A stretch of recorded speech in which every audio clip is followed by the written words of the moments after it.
These days, The Witcher is one of the most iconic franchises in gaming, but the title that launched this legacy, the first Witcher game, is often dismissed as the series' ugly duckling.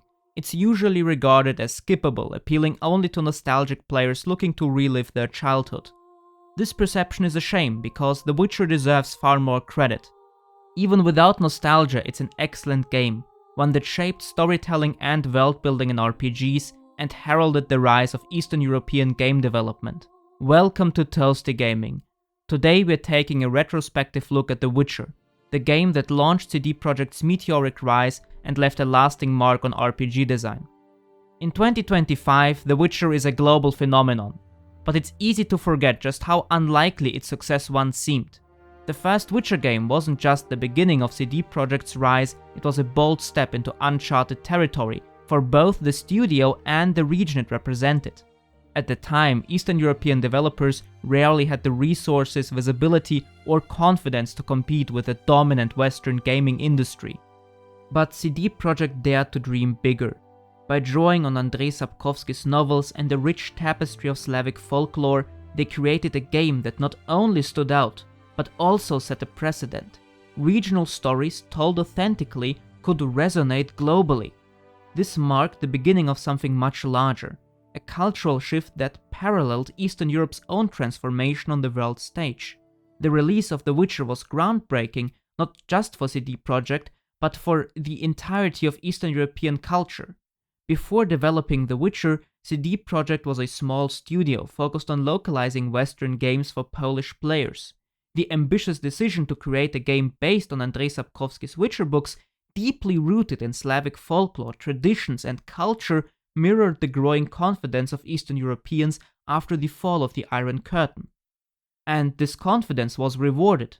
The Witcher proved that Eastern European cultures and settings could resonate with global audiences, challenging the notion that success in entertainment required mimicking American cultural sensibilities.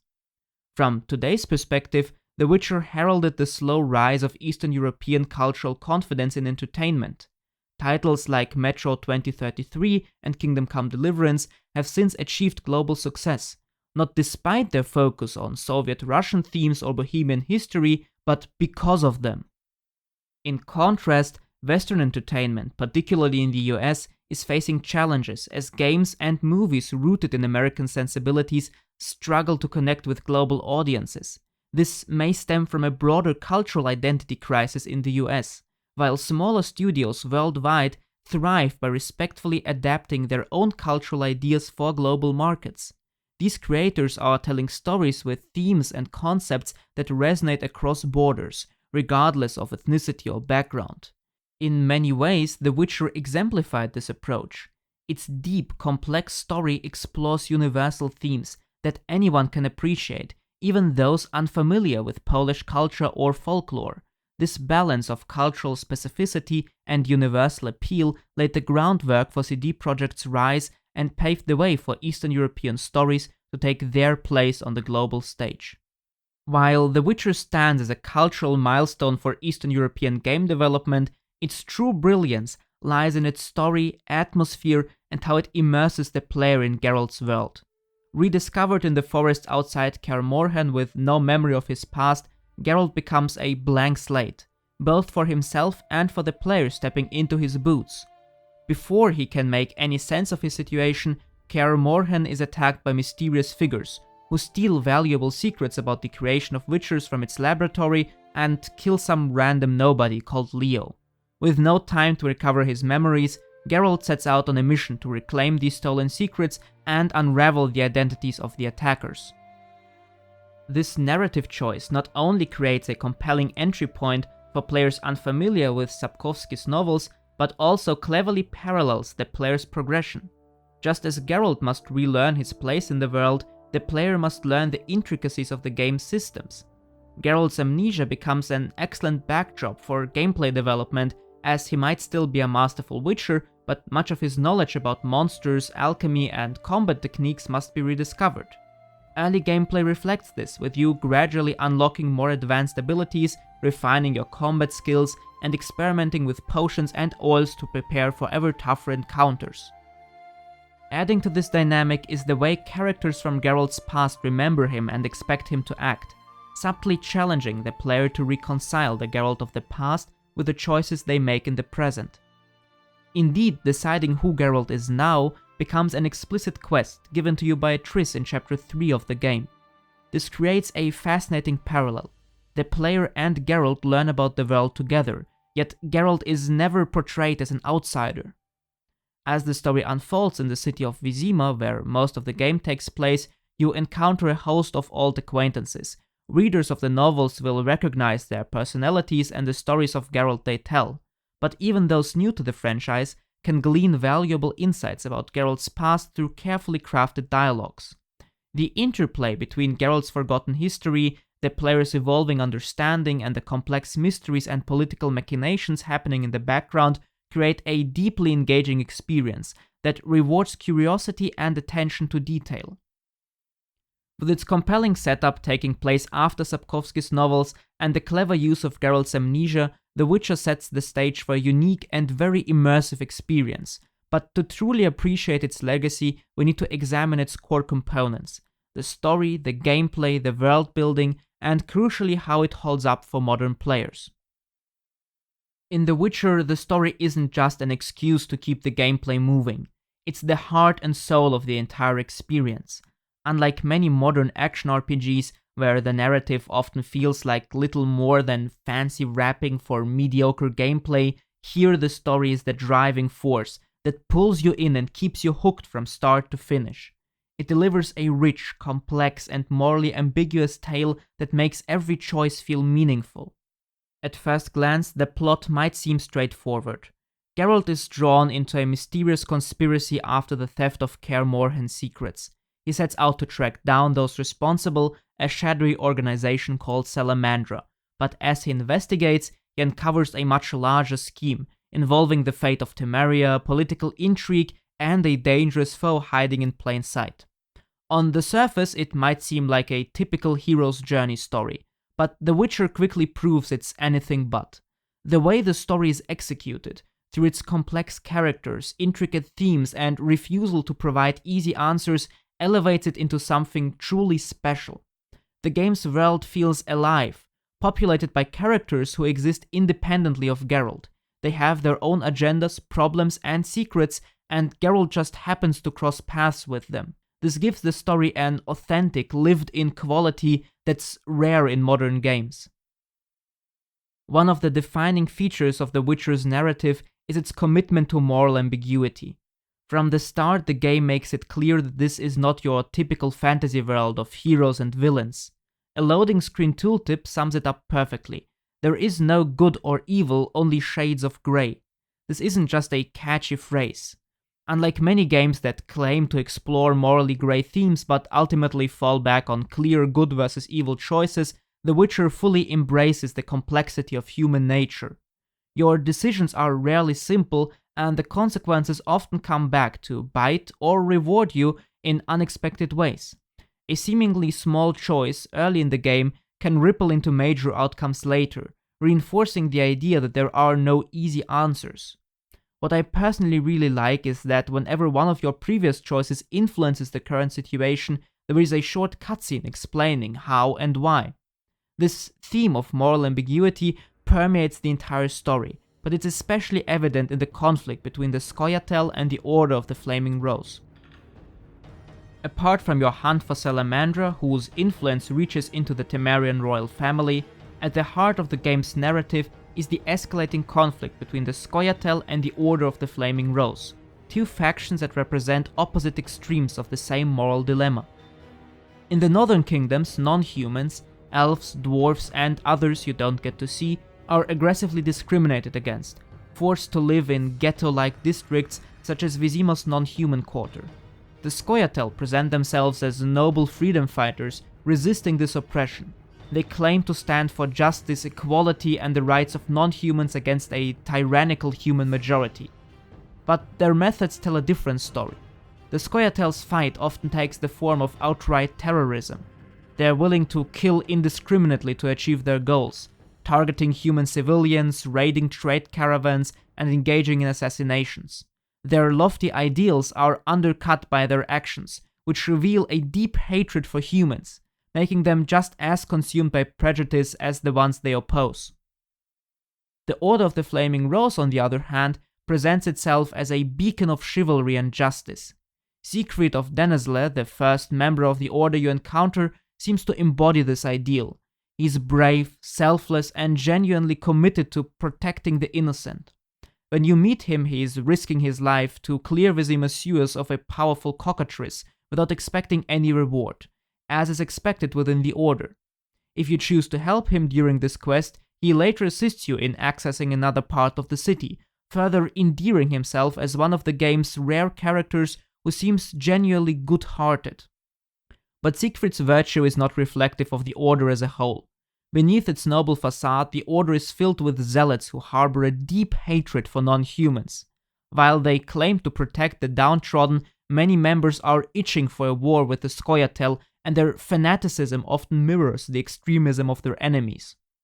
Although this conflict is very compelling, one of the game's weaknesses is how long it takes for the Order's darker side to emerge. For much of the early game, your interactions with the Order are limited to Siegfried, whose actions reinforce their idealistic mission. Meanwhile, the Scoia'tael's brutality is evident from the start, with their representative Yavin being abrasive and rather unlikable. This creates an imbalance in the early chapters, where players are naturally inclined to side with the Order simply because Siegfried is far more personable than Yavin. For example, in Chapter 3, Siegfried asks you to help in rescuing civilians being brutalized by the Scoia'tael. You're given a choice: save the civilians and let the Scoia'tael escape, or prioritize capturing the Scoia'tael at the cost of innocent lives. If you save the civilians, Siegfried praises you, reinforcing his role as a moral compass. If you sacrifice them, he scolds you, emphasizing his commitment to protecting the innocent. It isn't until Chapter 4, when the Order plans to massacre an entire village for allegedly aiding the Scoia'tael, that their zealotry becomes fully apparent. This is further strengthened by the very end of the game, but I'm not going to spoil that obviously. Nonetheless, by this point in Chapter 4, many players have already been nudged towards sympathizing with the Order in Chapters 2 and 3 due to their earlier interactions with Siegfried, making this revelation feel slightly underdeveloped compared to the Scoia'tael's portrayal. Regardless of which path you choose, allying with the Scoia'tael, the Order, or staying neutral, Geralt never fully adopts the ideology of any side. His choices are pragmatic, alliances of convenience rather than conviction. In his mind, it's not about joining a cause, but about weighing the lesser of two evils and making a decision that best suits his immediate goals, which are defeating Salamandra and protecting those he cares about. Anything else is just a distraction. One of the best examples of The Witcher's storytelling prowess is Chapter 2, my personal favorite. After getting your bearings in Vizima's outskirts during Chapter 1, Chapter 2 introduces you to the much more complex world of Vizima itself. This is where the game truly shines, drawing you into a tangled web of mystery and political intrigue. The main quest has you investigating Salamandra's operation in Vizima's temple quarter. To do this, you must interrogate various suspects, including colorful characters like the fence Thaler and the eccentric alchemist Kalkstein. Nothing is straightforward, and you're constantly second-guessing who to trust. The deeper you dig, the more you uncover about the people you're dealing with and their many secrets. The game's approach to character logs exemplifies its attention to detail. Unlike modern RPGs, where logs are often packed with useless encyclopedic entries about every side character, The Witcher keeps things concise. Each entry updates only with information Geralt learns directly, rarely exceeding a few sentences. Yet those sentences often convey more intrigue and personality than the endless walls of text you find in other games. For example, discovering that Salamandra's leader, Azar Javed, is addicted to a drug called Fistek becomes a decisive clue in unraveling the mystery of Chapter 2. This detail isn't handed to you on a silver platter. You have to piece it together yourself. If you fail to interpret the clues correctly, you'll find yourself at a major disadvantage during the chapter's final confrontation. I like this approach because it respects the player's intelligence instead of treating you like a mouth breather who needs everything spelled out 3 times. While The Witcher tackles heavy themes like the violent war between order and squirrels, moral ambiguity, and political intrigue, it also knows when to lighten the mood. The game strikes a good balance between its serious narrative and more light-hearted moments. In Chapter 3, for instance, Geralt has a humorous night out drinking with his friends Zoltan and Dandelion to cope with his relationship troubles. Moments like these add depth to the characters and provide a welcome reprieve from the game's darker themes. At the same time, the game doesn't shy away from more philosophical discussions. In one conversation, for example, Zoltan reflects on how the lines between good and evil, order and chaos have blurred, complicating the Witcher's role in the world. These moments tie into the game's overarching themes and make the narrative feel richer and more thought-provoking. While the main storyline is compelling on its own, The Witcher also shines in its side content, offering quests that are just as nuanced and morally complex. One particularly memorable side quest involves Geralt being tasked with finding a knight's missing sister. As the investigation unfolds, Geralt discovers that she has become a high-priced courtesan working for the Lady of the Night, who, as it turns out, is a vampire. The situation takes an additional turn when Geralt learns that the sister fled to escape a forced marriage her brother had organized. The quest climaxes when the knight arrives unexpectedly, demanding his sister's return and seeking to apprehend the vampire madam. In a classic Witcher dilemma, Geralt is forced to pick a side, balancing the sister's agency and safety against the knight's self-righteousness and the broader implications of allying with a vampire. Of course, aiding the vampire madam leads to a reward with unique perks, so that's probably the more compelling choice. Of course, not all side quests have such a high quality. There are also more than enough with a simple setup a la gather 5 herbs and bring them to the ferryman with no further depth or context. Nonetheless, these quests never really impacted my immersion or enjoyment of the game because they are rare compared to modern RPGs. Another interesting, though overall less significant aspect of The Witcher is its romances. Geralt can theoretically sleep with nearly every halfway attractive woman he encounters, but the two main romance options in the game, Shani the kind-hearted nurse and Triss the cunning sorceress, aren't particularly deep or well developed. The clear intent here was to appeal to a male audience in a way that was quite common in 2007. Geralt's romantic escapades span townswomen, nobles, witches, and even more exotic women. Instead of showing explicit scenes, the game rewards players with romance cards, more commonly referred to as sex cards. These are essentially erotic illustrations of the women Geralt has been intimate with, and it's evident that CD Projekt Red put considerable effort into their design. It's honestly a bit amusing to reflect on how in 2024 CD Projekt Red emphasizes themes like depicting women's struggles in a medieval world, while roughly 15 years ago their idea of depicting women in a medieval world was topless and striking seductive poses. This stark contrast highlights just how much gaming culture and developer priorities have evolved over the years, even though the core audiences have remained largely the same. It also raises questions about modern fans' understanding of the older games and Sapkowski's novels, especially when they claim that The Witcher was always focused on depicting women's struggles in nuance and complexity. No matter where you stand on this issue, the romance system in The Witcher is a striking example of how much the gaming industry and its approach to depicting women has changed over the past 2 decades. But let's return to the game's story. The story in The Witcher mostly unfolds through dialogue, and it's a testament to the game's writing that these conversations are often just as engaging as the action. The dialogue is usually excellently crafted, witty, sharp, and brimming with personality. Every conversation feels purposeful, whether it's revealing a character's motivations, advancing the plot, or adding depth to the world. Geralt's dry sense of humor, in particular, makes many exchanges quite memorable. However, the voice acting doesn't always match the quality of the writing. Some characters, like Kalkstein the eccentric alchemist, are voiced brilliantly, with performances that bring their quirks to life. Kalkstein's excitable, rapid-fire speech perfectly complements his obsessive personality. Others unfortunately fall short. Some voices lack the emotion or nuance needed to fully sell the character's complexities, leading to occasional immersion-breaking moments. Despite these inconsistencies, the dialogue remains compelling, and due to the interesting characters and stories, I almost always followed the game's dialogue, although I did skip through some of the weaker voice acting, only reading the subtitles. The strength of The Witcher 1's story isn't just in its characters and plotlines, it's also in the atmosphere of the world it takes place in. Despite the graphics feeling rather dated, Vizima and its surroundings aren't just backdrops, they're living, breathing places that draw you in. This obviously isn't achieved through the copy-pasted handful of NPCs or the occasional repeated interiors, but rather through the game's excellent sound design and what was for the time an impressive attention to detail. For instance, when it rains, villagers scurry to find cover, bringing a touch of life to the streets. From the fields of the outskirts to the dirty, ghettoized non-human district, the world of The Witcher feels grounded, real, and unapologetically grim.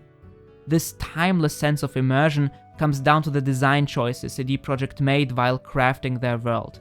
The color schemes, the intricate world design, and the evocative music all come together to convey the intended atmosphere, even if you need to overlook some of the game's rough technical edges, which we'll touch on later. What I mean by world design is the clever addition of details, like for example heaps of trash in the non-human quarter or ownerless dogs roaming the streets, as well as the general look and feel of buildings and locations. For example, within the Vizima Temple district, the little poor area where the Hairy Bear Inn is located is right under the fancy street leading to the Order of the Flaming Roses headquarters. Paired with thugs lingering about, as well as the sound design, this creates a great, stark contrast between the fancier parts of the temple quarter and the poor and downtrodden, living just under the nose of the righteous Order of the Flaming Rose. Whether you're trudging through the eerie swamp dealing with superstitious villagers or playing dice poker in a dingy tavern, every element contributes to the game's unmistakable tone, creating a world that feels alive despite its technical limitations. Speaking of technical limitations, it's time to dive into the gameplay, an area where The Witcher 1 occasionally struggles, held back by the Aurora engine. Originally developed by BioWare for top-down CRPGs like Neverwinter Nights, this engine wasn't exactly built with over-the-shoulder action RPGs in mind, which leads to some clunky moments in the gameplay. The most controversial aspect of The Witcher 1's gameplay is undoubtedly its combat. While it's not for everyone, I have to admit I personally enjoyed it. There's something oddly satisfying about its unique rhythm and tactical depth. Unlike its more action-oriented sequels, the first game leans closer to classical CRPGs, with a combat system that feels more reminiscent of KOTOR or Dragon Age Origins. At its core, combat is essentially point and click, but CD Projekt added a twist to keep things more interactive. Timed combos. Clicking on an enemy at just the right moment extends Geralt's attack into the next phase of his combo, leading to progressively stronger hits. Geralt wields two swords, a steel sword for humans and a silver sword for monsters. Each weapon is further divided into 3 combat stances, tied to the 3 Witcher schools, Cat, Wolf and Griffin. Each stance serves a specific purpose. Cat stance is focused on quick, precise but light attacks. It's effective against fast, lightly armored enemies and quick monsters, like drowners or bandits. Wolf stance centers on heavy, cleaving strikes that deal high damage and can break through blocks, but are slower and easier to dodge. It's best used against heavily armored foes and meaty monsters, like knights or ghouls. Griffin's stance is the crowd control option, with sweeping arc attacks that deal moderate damage to all enemies in a radius around Geralt. Switching between different stances is a rather unique mechanic, and I quite like it. It adds depth to combat by forcing you to carefully choose between stances, especially when facing a medium-sized group of both light and heavy opponents. In such situations, this decision can become surprisingly challenging. The only modern comparison that comes to mind is Ghost of Tsushima, which features a somewhat similar stance system, although the overall gameplay is of course completely different. Many players describe the combat as rhythm-based because of the timing mechanic. Toward the end of an attack animation, Geralt's sword flashes with a yellow-red glow. Clicking the enemy at this moment triggers the next attack in the sequence, with each successive strike dealing more damage. The final hit of a combo applies a weakening effect, such as stuns with the wolf stance or knockbacks with the griffin stance, adding a strategic layer to the timing system. That said, it's also fair to call the combat reaction-based. The timing window is forgiving enough that you don't need to memorize precise rhythms. You just need to watch the glowing sword and react accordingly. In that sense, it's almost like a reverse version of how modern games handle perfect blocking, but applied to attacking instead. A visually striking quirk of The Witcher 1's combat system is how stuns and knockbacks create opportunities for instant kills. For example, knocking an enemy to the ground with Griffin Stance or stunning them with Wolf Stance allows Geralt to execute a dramatic finishing move. CD Projekt went all out when animating these finishers, and they still look cool today, provided you can overlook occasional clipping issues or moments where Geralt's model momentarily disappears because the camera struggles to keep up. One of the most memorable animations involves Geralt leaping on a bandit's chest, driving his sword through their throat and then gracefully jumping back on his feet. These takedown animations strike a delightful balance between being completely over the top and irresistibly cool. Honestly, it's a shame that The Witcher 3 opted for more minimalistic kill animations in comparison. Beyond the executions, even Geralt's regular swordplay feels impressively animated for a game from 2007. His movements might be exaggerated, full of wide, sweeping arcs and dramatic flourishes, but this adds charm and gives his fighting style a unique, distinctly non-human feel. In a way, Geralt's swordsmanship almost looks like something out of an anime, but this overdrawn style is intentional. It serves as a subtle nod to the effects of the Witcher mutations, which grant Geralt enhanced speed, strength, and reflexes. His elegant yet inhuman fighting style not only sets him apart from the mundane soldiers and bandits he encounters, but also reinforces his identity as a mutant. Apart from his swords, Geralt has also access to the 5 combat signs, which have become a staple of the series. These signs function similarly to later titles, with some notable differences. Art creates a telekinetic wave that knocks back enemies, often interrupting their attack or leaving them vulnerable. It can also be used to open certain blocked passages. Igni, which emits a wave of flames, is used to stagger enemies and set them on fire. It is arguably the most powerful sign in the first game. It's even possible to play through much of The Witcher relying almost exclusively on Igni in combat. Yrden places a spike trap that slows enemies and applies debuffs, offering utility in luring opponents into disadvantageous positions, though it's less useful overall. Quen generates a nearly impenetrable shield, perfect for regrouping or safely consuming potions, though it disappears the moment Geralt attacks. Lastly, Axii charms enemies and temporarily turns them into allies, though it's usually limited to humans and rarely affects monsters. Using signs requires stamina, a limited resource, especially in the early game. Most battles only allow for 1 or 2 uses of signs unless Geralt has specifically invested into boosting his stamina pool. Still, a well-timed art or Igni can turn the tide of a challenging fight, and certain encounters are nearly impossible to win without strategic use of signs. The classic combat combination of using signs and swords, which has become a hallmark of the Witcher series, was first established in The Witcher 1. While Alchemy also plays a significant role, we'll delve into that after addressing some issues with the combat and talking about the game's notorious difficulty. The first notable issue with The Witcher 1's combat is Geralt's limited movement. While he can run forward and backward, his side-to-side movement feels awkward as he bizarrely tiptoes to the left or right. Some players find this clunky, but honestly it's not a huge deal. In the over-the-shoulder perspective, Geralt runs in the direction your camera is facing, and you can adjust the camera by moving the mouse. This setup isn't so different from modern games, and personally I rarely feel the need to strafe left or right in action RPGs. Instead, I just aim the camera where I want to go, so Geralt's odd sidestepping rarely bothers me.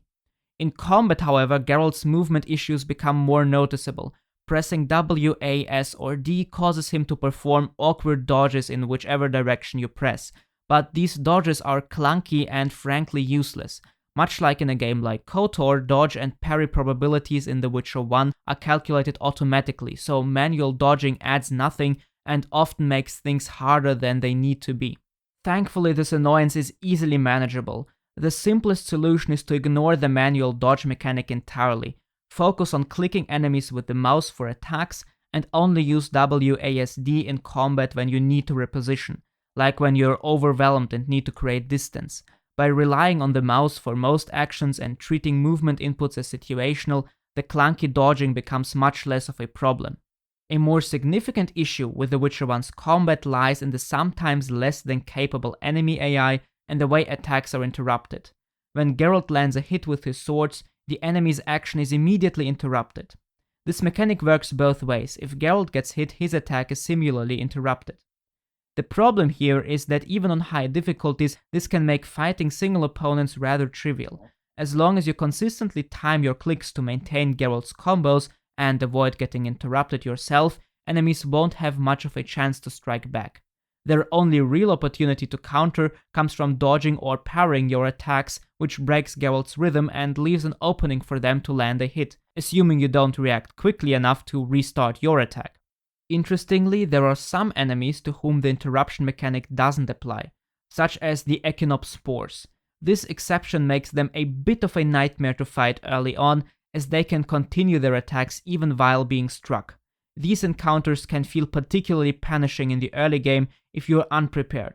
As a side tip, make sure you've leveled up your Igni sign as much as possible before heading to the swamp in Chapter 2. It'll make your time there considerably easier. The shortcomings of the enemy AI are most noticeable on easy or normal difficulty, where their behavior can feel inconsistent. Sometimes enemies seem hesitant to engage, opting instead to cautiously circle Geralt without attacking. On higher difficulty settings, this isn't as much of an issue, since even groups of basic enemies like 5 drowners can pose a genuine threat if you don't play strategically. But on easier difficulties, this AI passivity often results in groups of enemies feeling less dangerous than they should. On the flip side, the AI occasionally overcompensates by swarming Geralt with 6 or more opponents attacking at once. On hard difficulty, surviving such an encounter is nearly impossible unless you've already prepared Griffin Stance to create a safe zone around Geralt and prevent enemies from overwhelming him. While the AI isn't particularly ingenious, it's also not entirely bad. At the very least, enemies in The Witcher 1 frequently attack simultaneously, which is more than can be said of many other games, like the Assassin's Creed series, where enemies often politely wait their turn to strike. In terms of difficulty, I would recommend playing on at least normal. If you're an experienced player familiar with older titles like Dragon Age Origins or KOTOR, you should have no trouble handling hard difficulty. A lot of people claim the game is impossibly hard, but I think that perception comes from modern games holding players' hands so much that many just aren't used to overcoming even minimal challenges anymore. For context, I'm in my early 20s, so The Witcher certainly isn't a game I grew up playing, and yet I had no trouble playing on normal or hard difficulty. Sure, I died a few times, but it was never excessive or due to encountering an insurmountable challenge. The key to succeeding in The Witcher lies in accepting its unique rhythm/reaction-based combat system and understanding that at its core it relies less on your reflexes and more on your stats, much like Dragon Age Origins, KOTOR, or other classic RPGs. Once you embrace this mindset, the game becomes surprisingly manageable, even on hard, provided you're adequately prepared for fights. As a side tip, although you can change the difficulty mid-game, in the settings there's a workaround. Within the game's installation folder, you should navigate to Data and then to Scripts. There you can look for a .lua file called Options. Inside you'll find a setting called Game Difficulty. You can manually adjust it by setting the value to 1000 for easy, 1001 for normal, or 1002 for hard. This lets you tweak the difficulty level without needing any mods if you feel the game is either too hard or too easy. Personally, I consider hard difficulty to be the ultimate Witcher experience. It forces you to make full use of alchemy. brewing potions, crafting oils, and creating bombs to overcome tough enemies. This layer of preparation and strategy elevates the experience because, firstly, preparing potions and oils to fight a tough monster is a big part of the Witcher experience, and secondly, it forces you to engage with a big and very interesting part of the gameplay. Even on normal difficulty, you rarely need to rely on potions, oils, or bombs. Perhaps an occasional healing potion like Swallow might come in handy, but for the most part, as long as you nail your combos and strategically engage enemies, you can overcome most fights with just your swords and signs. On hard difficulty, however, that approach simply doesn't cut it anymore. You're forced to dive into the surprisingly deep alchemy system that The Witcher offers. Throughout the game world, you can gather various alchemical ingredients, each associated with a specific alchemical aspect, like the red rubido, blue vitriol, or green rabies, and others with similarly arcane names. Crafting potions, oils, or bombs requires combining the correct ingredients with the appropriate alchemical aspects.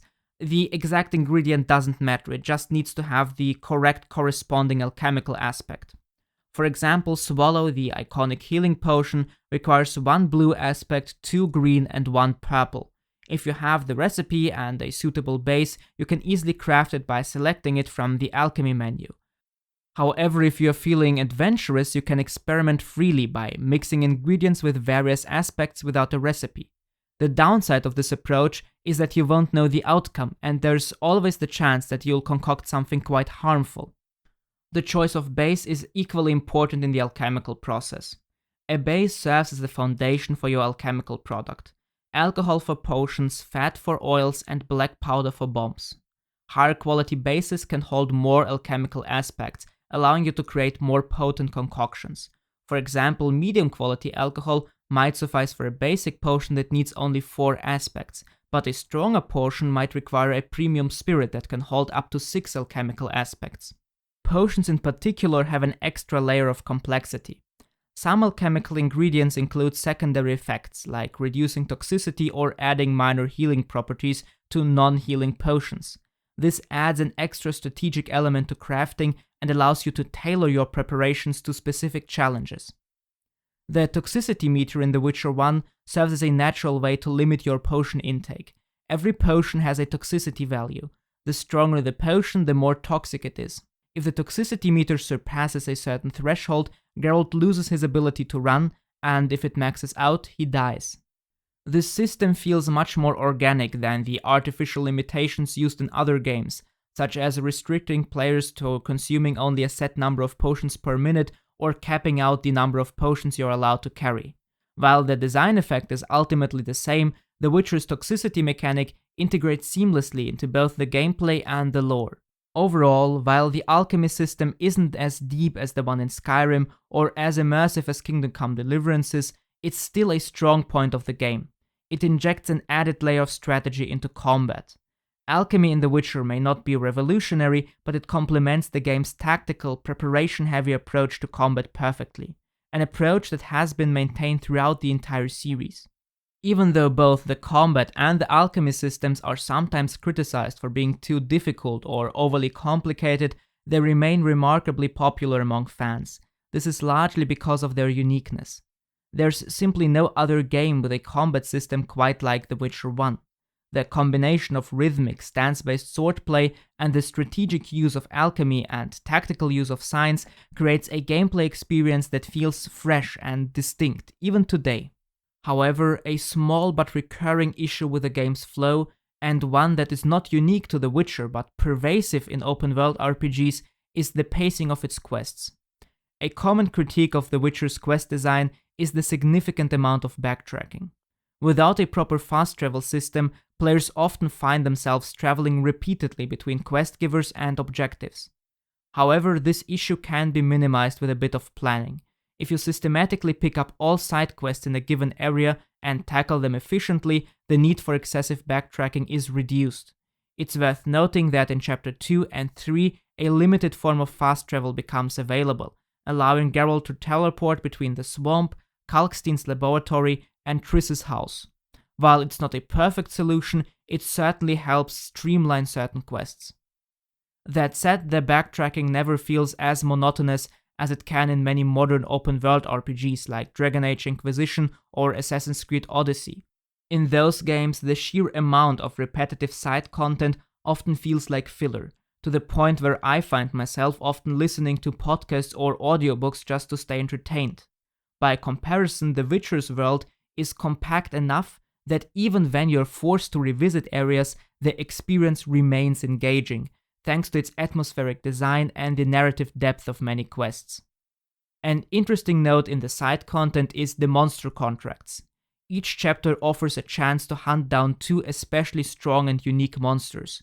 These contracts not only reward you with significant monetary compensation, but also provide unique alchemical ingredients that can be used to brew special potions, some of which grant permanent buffs or even talent points. These contracts tie neatly into the game's alchemy system, making them mechanically quite rewarding and also fitting in well with Geralt's job as a monster slayer. Speaking of talent points, the skills and leveling system in The Witcher can seem overwhelming at first, but it's actually quite approachable once you understand how it works. Talent points are divided into 3 tiers: bronze, silver, and gold. For the first 14 levels, you'll earn only bronze points. Starting at level 15, you'll begin earning silver points, and from level 30 onward, gold points are introduced. The game gradually shifts the balance of points. At level 15, you'll earn 3 bronze points and 1 silver, while at level 30, you'll receive 1 bronze, 3 silver, and 1 gold point per level. This system is surprisingly generous, allowing you to unlock all bronze skills and most silver and gold ones. Even though you can't respec your character, it's hard to make catastrophic mistakes just because of the sheer number of points you earn. The skill tree is divided into 4 main groups. First, the attributes: strength, dexterity, stamina, and intelligence. These provide general bonuses like increased damage or improved dodging. Some attribute levels are prerequisites for unlocking higher tier combat stances or enhancing signs. Second, the signs. Each of the 5 signs, Igni, Art, Quen, Axi, and Irden, has its own set of upgrades to strengthen its utility in combat. Third, the steel sword stances. Here you can upgrade the wolf, cat, and griffin stances for your steel swords. And fourth, the silver sword stances. Here you can level up wolf, cat, and griffin stances for your silver swords. This system might appear daunting at first, but its design ensures flexibility. You're free to experiment and specialize in areas you find most enjoyable, whether that's mastering a particular sign like Igni or focusing entirely on swordplay. While it's impossible to unlock every skill, you're guaranteed to have enough points to build a strong and satisfying character. Sadly, you can't talk about the gameplay and progression system of The Witcher without mentioning bugs. The Witcher originally released in an extremely buggy state, and even the enhanced edition hasn't fixed all of them. And sadly, the bugs that weren't fixed are the really big, serious bugs that hardlock you from finishing certain quests. For example, within Chapter 2, the main quest that I used as an example for the excellent storytelling and writing within The Witcher is actually bugged so that you can't finish it if you don't follow the quest exactly in the way that the game expects you to follow it. What I mean by that is that you are theoretically given a lot of freedom. You can freely choose which leads you're going to pursue, which suspects you're going to question, etc. But if you do that in a certain incorrect way, at least from the game's perspective, and the game just doesn't tick certain parts of the quest as finished because you unlocked certain clues at the wrong time, or rather at a time at which the game didn't expect it, you'll be hardlocked from finishing that quest. You won't be able to pursue certain dialogue options with some characters because they just won't unlock, because the game within its backend just didn't realize that you already have those clues because you gained access to those clues at a time that the game didn't expect. This only happens when you pursue your investigation in one very specific way, but it's obviously still quite annoying because you only have 2 options at this point. You either load a save before you unlock that clue and basically redo a relevant part of your investigation, or you just have to look for a save at a later point within the game online if you don't want to redo probably up to 2 to 3 hours of gameplay. This isn't the only time that you can encounter such a quest bug, but it's the most notable one. There are still also some side quests that can hardlock you out of finishing them the same way. This isn't something that's completely game-breaking or that's endlessly annoying. If you're lucky, you won't even get into a situation where the game didn't realize you finished a quest because you just completed all your quests exactly the way the game expected you to complete them, and so you just don't run into this issue. But if you do, it's quite annoying, and I feel it's important mentioning that you can have such bugs. The only way to counteract this issue is to save quite often in order to make sure that you at least have saves available as close to the point that you made a quote-unquote wrong decision within a quest that the game just didn't register, so that you can redo that quest in a way that the game expects you to do that quest. Nonetheless, overall, the gameplay and progression systems of The Witcher are overall great fun and remain quite unique even to this day. If you look closely, you'll notice how they laid the groundwork for what would later become defining traits of the Witcher franchise. While the mechanics themselves may not have carried over in their entirety, the core ideas still shine through, like the 5 signs and their distinct roles, or the emphasis on meticulous preparation through alchemy before engaging in short, intense monster battles. These concepts would go on to mature and evolve in The Witcher 2 and reach their pinnacle in The Witcher 3. However, these systems also reflect the game's age, with certain elements feeling unpolished or cumbersome by modern standards. The lack of a proper fast travel system and the sometimes awkward quest flow are remnants of an era where games were more focused on immersion than player convenience. Still, for those willing to embrace it, The Witcher 1 offers plenty of depth and variety, rewarding players who take the time to master its many systems. This sense of laying the groundwork extends beyond gameplay mechanics. The same philosophy applies to the narrative and quest design. The Witcher 1 introduces many storytelling techniques that would later define the series. Morally ambiguous choices, richly detailed side quests, and a world where politics, personal dramas, and magical mysteries are intricately intertwined. Looking back, The Witcher 1 is more than just the first chapter in Geralt's gaming saga. It's a bold, ambitious title that laid the foundation for one of the most iconic franchises in gaming history. Despite its technical quirks, occasionally clunky mechanics, and some uneven pacing, the game stands out for its compelling storytelling, rich world building, and unique gameplay systems that remain memorable to this day. What truly makes The Witcher 1 special is how it dared to be different.